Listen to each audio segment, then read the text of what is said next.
కథ పేరు అమ్మ చేతి ముద్ద. రచయిత శ్రీ శ్రీనివాసరావు జీడిగుంటగారు. హైదరాబాదులోని ఒక ఖరీదైన విల్లా. తెల్లవారుజామునే అలారం మోగింది. అరుణ్ విసుగ్గా లేచి ల్యాప్టాప్ తెరిచాడు. అమెరికా క్లయింట్స్తో కాల్ ముగిసేసరికి ఉదయం 8 హడావిడిగా రెడీ అవుతుంటే హాల్లో కూర్చున్న తల్లి సుగుణమ్మ మెల్లగా అడిగింది. ఒరే అరుణ్, రాత్రి సరిగ్గా నిద్రపోలేదురా, కాస్త కాఫీ కలిపివ్వనా? అరుణ్ షూలేస్ కట్టుకుంటూ, అమ్మా, నాకు టైం లేదు, ఆఫీస్లో పెద్ద మీటింగుంది, అమెరికా నుంచి కంపెనీవాళ్లు వస్తున్నారు, ఇప్పుడు నాకేమీ వద్దు అన్నాడు. తన కొడుకు పెద్ద ఆఫీసరయ్యాడన్న సంతోషమున్నా తనతో 2 నిమిషాలు మాట్లాడటం లేదన్న చిన్న బాధ ఆమె కళ్లల్లో మెదిలింది. భోజనం కూడా ఆఫీస్లోనే క్యాంటీన్లో తింటాడు, నా ఒక్కదానికోసం వంట చేసుకుని తినాలి. చిన్నప్పుడు కందిపచ్చడి, వంకాయ పచ్చిపులుసు చేస్తే ఎంతో ఇష్టంగా తినేవాడు. 10 రోజులకొకసారి కందట్టు వేస్తేగాని అన్నం తినేవాడు కాదు. అప్పుడింత డబ్బు లేకపోయినా మనస్ఫూర్తిగా భోజనం చేసేవాళ్లం. ఇప్పుడు డబ్బుంది, తినటానికి టైమూ లేదు అనుకుంటూ ఫ్రిడ్జ్ తలుపు తీసి పాపం పచ్చడి, వంకాయలు తెచ్చుకున్నాడు. వాడికిష్టమైన పాటోలి, వంకాయ పచ్చిపులుసు చేస్తాను అనుకుంది సుగుణమ్మ. మధ్యాహ్నపు ఎండలో ఒక దృశ్యం. మధ్యాహ్నం 1 ఆఫీస్లో మీటింగ్ బ్రేక్ ఇచ్చారు. అరుణ్ అమెరికా నుంచి వచ్చిన క్లయింట్స్ని తీసుకొని 5 స్టార్ హోటల్కి బయల్దేరాడు. అదే సమయంలో ఆఫీస్ మెయిన్ గేట్ దగ్గర ఒక చిన్న గొడవ జరుగుతోంది. సుగుణమ్మ ఒక కాటన్ సంచి పట్టుకొని లోపలికి వెళ్లడానికి సెక్యూరిటీ గార్డుతో ప్రాధేయపడుతోంది. బాబూ, మా అబ్బాయికి భోజనం తెచ్చాను, పొద్దున్నే ఏమీ తినలేదు, ఇదిచ్చి వచ్చేస్తానాయనా అని అడుగుతోంది. సెక్యూరిటీవాడు, ఇక్కడలాంటివి కుదరవు పెద్దమ్మా, బయట వెయిట్ చెయ్ అని కసురుకున్నాడు. అరుణ్ తన క్లయింట్స్తో కలిసి బయటకు వస్తూ ఇది చూశాడు. తెల్లటి కోట్లు వేసుకున్న విదేశీయుల ముందు నలిగిన చీరతో, అరిగిపోయిన చెప్పులతో ఉన్న తన తల్లిని చూసి అతనికి అవమానంగా అనిపించింది. పల్లెటూరు నుంచి పట్నంకి వచ్చినా అమ్మకి ఆ అలవాటు మారలేదు అనుకుంటూ దగ్గరకు వెళ్ళి, అమ్మా, ఇక్కడికెందుకు వచ్చావు?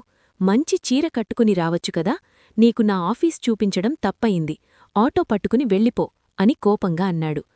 నువ్వు భోజనం చేసే టైం అవుతోంది అనే తొందరలో వంట అవ్వగానే అలాగే నీకు భోజనం తీసుకుని వచ్చాను. వెర్రి కుంకవి, మంచి పచ్చడి, వంకాయలు తెచ్చుకున్నావు అని నీకోసం వంట చేసి తీసుకుని వచ్చాను అంటూ సంచిలోంచి క్యారియర్ తీసింది సుగుణమ్మ. అబ్బా, లోపల పెట్టమ్మా, వాళ్ళు వస్తున్నారు, చూస్తే బాగుండదు అన్నాడు అరుణ్. క్లయింట్స్లో ఒకరైన జాన్ ఆ ముసలావిడ్ని చూసి, జాన్, ఎవరు ఈమె అని అడిగాడు.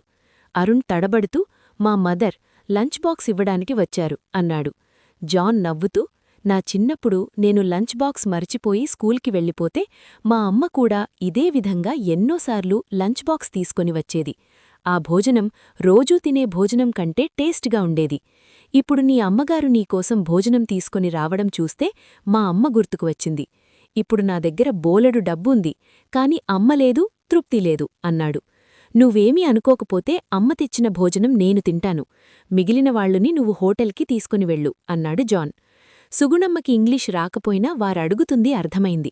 వెంటనే ఆ క్యారియర్ని కొడుకు చేతికి అందించింది.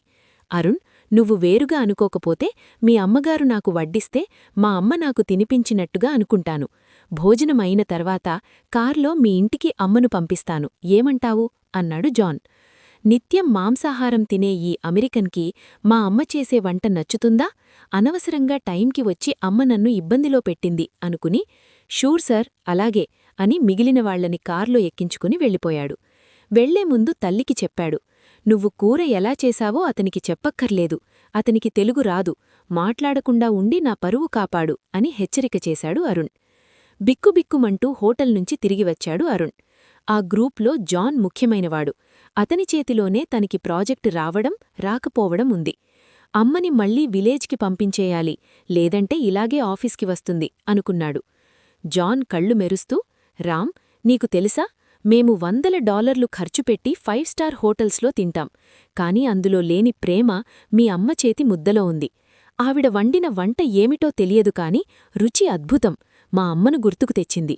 నీ తల్లి నీకోసం భోజనం తీసుకుని వచ్చిందంటే నువ్వు ఎంత అదృష్టవంతుడివో తెలుసా? గుండెను కదిలించిన నిజం. ఆ రాత్రి ఇంటికి వచ్చాక కూడా అరుణ్ తల్లికి గట్టిగా చెప్పాడు. అంత సవ్యంగా జరిగింది కాబట్టి సరిపోయింది, ఇకనుంచి నా తిండి గురించి ఆలోచించి ఆఫీస్కి వచ్చేయకు. రాత్రి ఎలాగో తింటున్నానుగా అని విసుక్కుని తన గదిలోకి వెళ్ళిపోయాడు. మనసు ప్రశాంతంగా లేదు. అనవసరంగా అమ్మమీద విసుక్కున్నానా? ఇక పెళ్లి చేసుకుని అమ్మకి రెస్టివ్వాలి అనుకుంటూ తల్లి గదిలోకి చూశాడు. అమ్మ చిన్న పుస్తకంలో ఏదో రాస్తోంది. అవును, అమ్మకి డైరీ రాయడం అలవాటు. అసలు నా గురించి ఏమైనా రాసిందా చూడాలి అనుకుని తల్లి పడుకున్న తర్వాత పాత సంచిలో వెతుకుతుండగా ఒక చిరిగిన చిన్న డైరీ కనిపిస్తుంది. అది అరుణ్ చిన్నప్పుడు వాడిన స్కూల్ డైరీ. అందులో సుగుణమ్మ రాసుకున్న లెక్కలున్నాయి. ఈ నెల పాల డబ్బులు ఆపి అరుణ్కి కొత్త ఇంగ్లీష్ డిక్షనరీ కొన్నాను. నా పాత పట్టుచీర అమ్మగా వచ్చిన డబ్బుతో కాలేజ్ ఫీజు కట్టాను. వాడడిగితే నాన్న పంపారని అబద్ధం చెప్పాను. అరుణ్ కళ్లలో నీళ్లు తిరిగాయి. తన తండ్రి చనిపోయిన తర్వాత కూడా తాను అడిగింది అలా అన్నీ అమ్మ ఇచ్చేది. అమ్మ తను పస్తులుండి కూలీ పనులు చేసి తనని చదివించిందని ఆ క్షణంలో అతనికి అర్థమవుతుంది. కలత నిద్రతో భారంగా నిద్రలేచాడు. అప్పుడే పక్కగదిలో నుండి అమ్మ ప్రార్థన వినపడింది. దేవుడా, నా కొడుకు చాలా బిజీగా ఉంటున్నాడు. వాడికి తిండి నిద్ర కూడా ఉండటంలేదు. వాడి కష్టమంతా నాకిచ్చేయ్.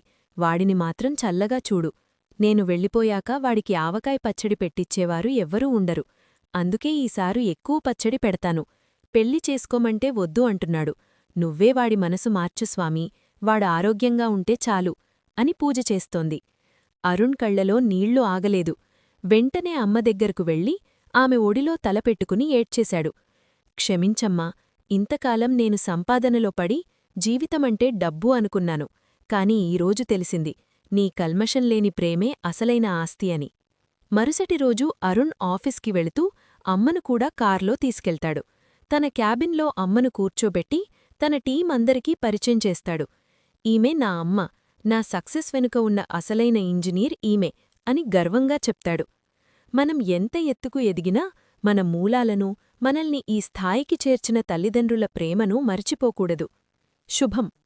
కథ విన్నందుకు ధన్యవాదాలు. మరిన్ని చక్కటి కథల కోసం, కవితల కోసం, ధారావాహికల కోసం మనతెలుగుకథలు.com సందర్శించండి. థాంక్యూ.